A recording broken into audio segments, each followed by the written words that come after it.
presenting on group educational theorist, B.F. Skinner. So what would you do to change someone's behavior? Let's take a look at this video. Are you finished?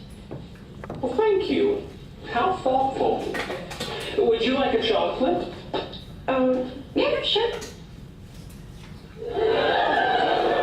Are you saying that I am forbidden from applying a harmless, scientifically valid protocol that will make our lives better?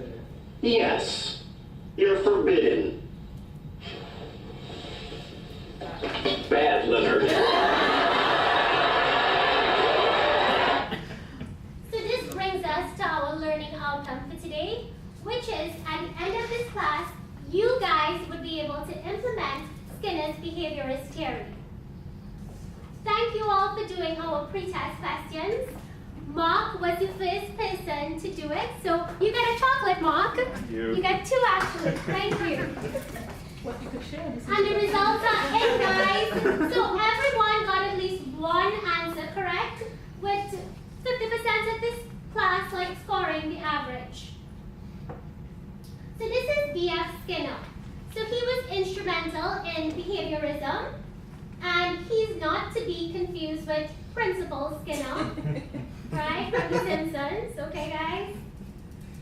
And B.F. Skinner was responsible for the learning theory of operant conditioning. So this uses reinforcements as well as punishments. Reinforcements increase the behavior being repeated. He used the Skinner box to show positive reinforcement by every time the rat pushing the lever, right, so he would push his lever here, he would get a food pellet, thus positively reinforcing that behavior. Then, in a separate experiment, Skinner applied an electric current to the electric grid here so that the mouse would push this lever again, but this time the electric current would stop the electrocution of the mouse. So quickly, the mouse learned to use this negative reinforcer here of pushing the lever. Then there's also punishment, so that's another concept. So punishment decreases the likelihood of a behavior being repeated.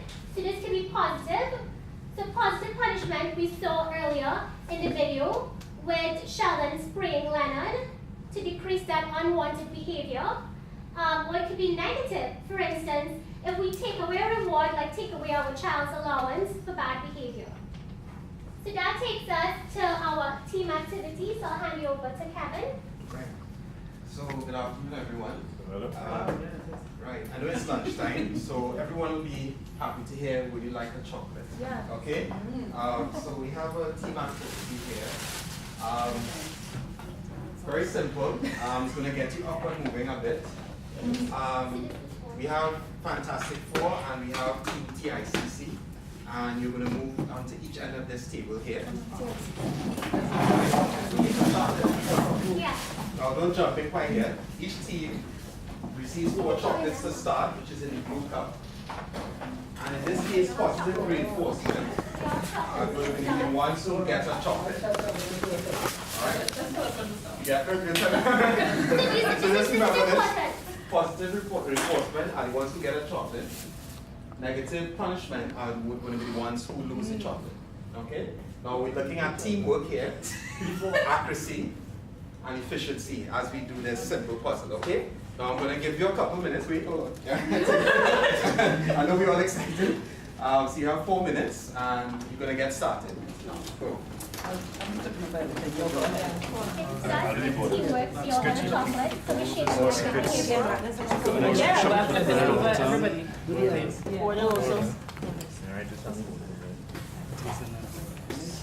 Team TIC. Well, so Some together you can. I think I'll give y'all another chocolate because you'll be dividing tasks. That's good. Mini. This is mini. This is on this side. Fantastic. Four is right here, yeah. Mini mouse. You can do the top order. Just a piece here. Mini. That doesn't fit, I'm going to take one away. No, the next one. Yeah, that goes. I think you want to wait because graduation is there. So, yeah. So. pick it up. Maybe I'm taking one away again. Maybe you guys need to divide tasks, Yeah, we don't right? need to. I'll put mini together. Yeah, her legs. Anybody see Right, her so that's a legs? good idea. Good. So Look, Tristan is right. trying to. Here's some feet. Okay, there we go. Good. Her legs. This is mini again. This is mini again. These are high. So,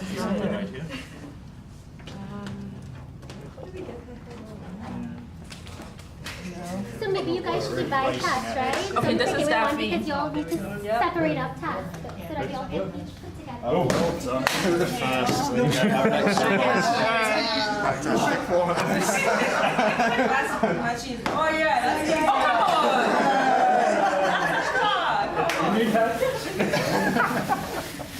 Alright, that was a good try.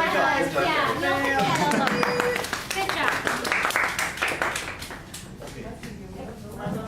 Yeah, so when everyone gets back to the seats, Mark is going to just sort of bring it together.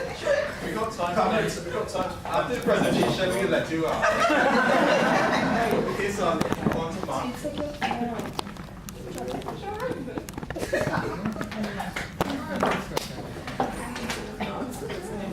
All right, thank you very much for your enthusiastic participation in that activity.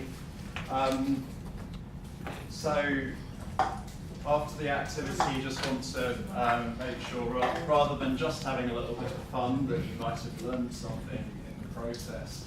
So, I want a show of hands here. So, when we gave you chocolates, who thinks we're doing positive reinforcement? Okay, and who thinks we're doing positive punishment? Right, okay, well we've got 6 and 2 abstentions, so I'd say that's a win.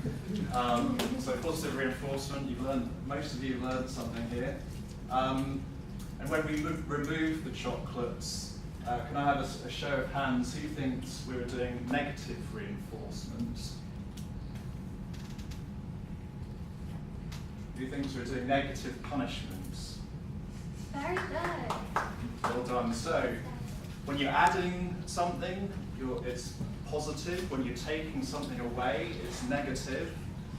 When you're trying to encourage a behaviour, it's reinforcement.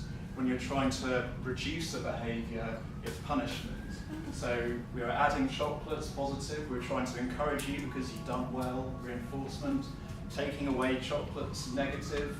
We're punishing you or we're trying to reduce whatever, poor teamwork, low efficiency, whatever the bad behaviour was, we're trying to reduce it, so it's negative punishment.